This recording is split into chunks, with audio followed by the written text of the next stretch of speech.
সকালবেলা ঘুম থেকে যদি উঠতে দেরি হয় তাহলে ঝটপট করে 5 মিনিটে আপনারা এই নুডলসটি রান্না করে খেয়ে ফেলতে পারেন। আমি এই ফাঁকিবাজি নুডলস রান্নাটি প্রায় সময়ই করে থাকি, তাই ভাবলাম এই ফাঁকিবাজি কাজটা আমি একা শুধু কেন করব, আপনাদেরকে সাথে নিয়েই করি। আমার মতন ফাঁকিবাজ যদি কেউ থেকে থাকেন তাহলে তারাও এটি ট্রাই করতে পারে। সব সময় যে একইভাবে নুডলস রান্না করে খেতে হবে সেটা তো কোনো মানে হয় না। মাঝে মাঝে রান্নার মধ্যে যদি একটু পার্থক্য আনা যায় তাহলে কিন্তু মন্দ হয় না। আমি প্রায় সময় এভাবেই রান্নাটি করে থাকি।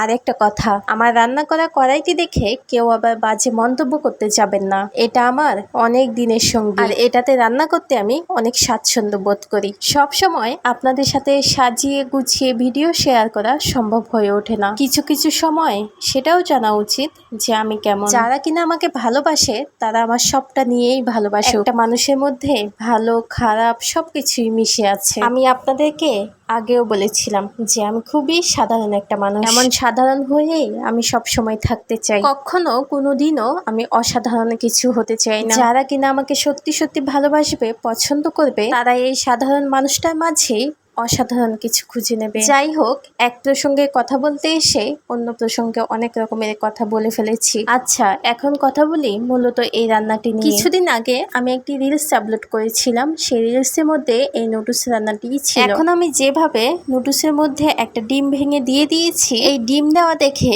অনেক আপুই আমাকে ইনবক্স এবং কমেন্ট করে বলেছেন যে এভাবে নাকি ডিম দিলে ডিমের কাঁচা গন্ধটা নুডলসের মধ্যে থেকে যায়। সেদিন অবশ্য সবার কমেন্টে রিপ্লাই আমি দিতে পারিনি, তবে আজকে এই ভিডিওর মাধ্যমে আমি বলে দিচ্ছি ডিমের গন্ধ কিভাবে থাকবে রে ভাই। ডিমটা দেওয়ার পরে আমি আরো কিছুক্ষণ নুডলসটা খুব সুন্দরভাবে ভেজে নিয়েছি, আর শেষের দিকে আমি কিছুটা ধনেপাতাও ব্যবহার করেছি। আমি মনে করি ওই আপুগুলো কখনোই এভাবে রান্না করে খেয়ে দেখেনি। আমি তাদের উদ্দেশ্যেই বলছি, আপনারা একবার হলেও এভাবে রান্না করে খেয়ে দেখবেন। যদি একবার রান্না করে খেয়ে দেখেন তাহলে আপনারাই আমাকে বলবেন এই স্বাদের কখনো ভাগ হবে না। জাস্ট 5 মিনিটে এত মজাদার একটা খাবার।